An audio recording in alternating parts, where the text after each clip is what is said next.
Extraordinary start to the day in which India extended their lead to 231. They scored 631 in that innings, with Kohli 235, Jayant 104.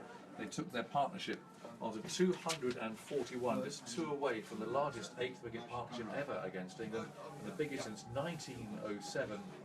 Kohli establishing lots of records, the highest score as an Indian captain, the highest score for an Indian batsman against England, the highest score by an Indian on this ground, all sorts.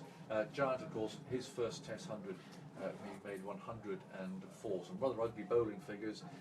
Rashid finished with 4 for 192 from his 55.3 overs. So a chastening day, 14 hours in the field, and England rather slumped at the start of their innings in response. But, well, they were still fighting, they were still kicking, but those last 2 wickets, Geoffrey, I think, probably nailed any last hope that England might have had down of pulling something out of the hat tomorrow.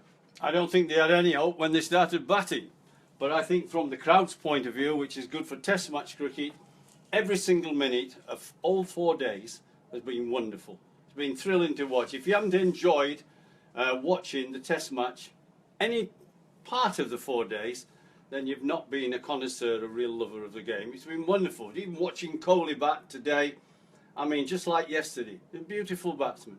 Purely is. It's just a class above anybody else, footwork and everything. Even Yadav at the other end, he had a good defence, sensible shots, went the aerial route when he could see the man was in, he went over the top of him.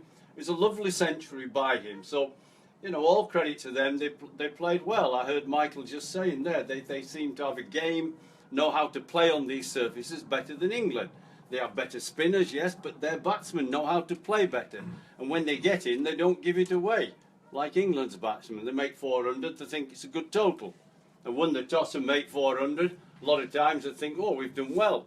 And India have shown them on their surfaces, you win the toss and only make 400, that's not enough. Because they've passed them with 200, haven't they, batting second. Yeah.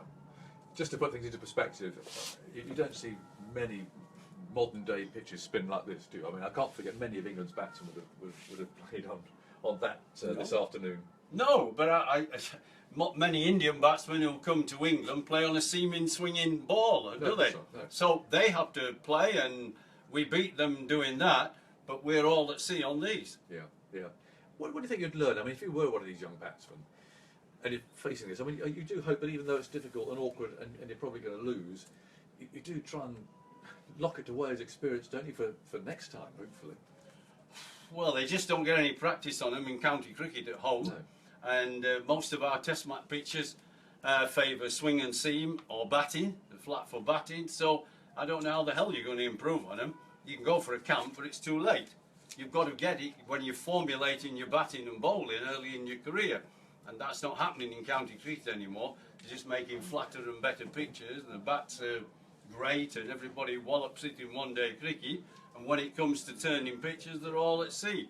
I think the only thing you could gain is really by watching somebody like Kohli, even VJ with his 100.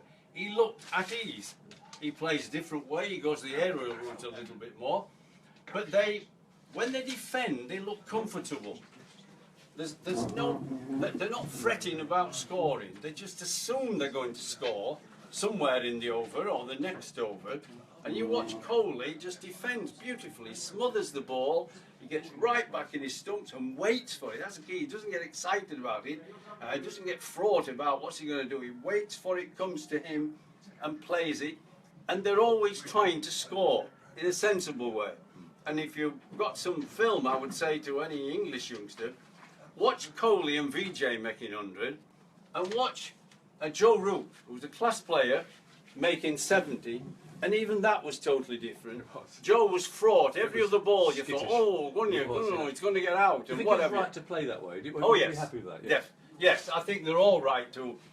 I say you have to defend well, really defend, particularly when you go in, because it is difficult, under pressure, men round the bat, you're batting 4th innings, 4th day when it's turning, you're also 200 behind, you know, all the pressure of scoreboard and everything and the ball turning. So you have to have a good defence, and it is going to be tough for a little while when you first go in, but you've got to look to score.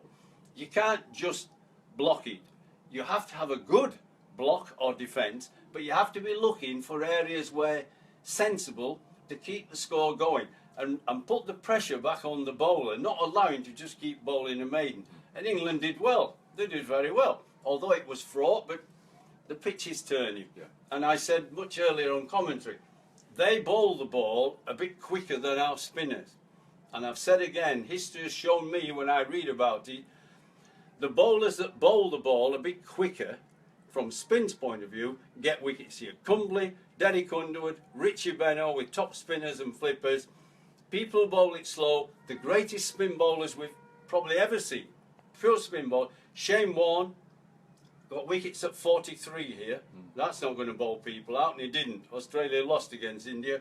And Morley has got 800 test wickets. You call it a bowler or a thrower. He got 800 spinning it yards, didn't he? He got his wickets at 46. They're playing with my stick of rhubarb, the Indians, because it's so slow.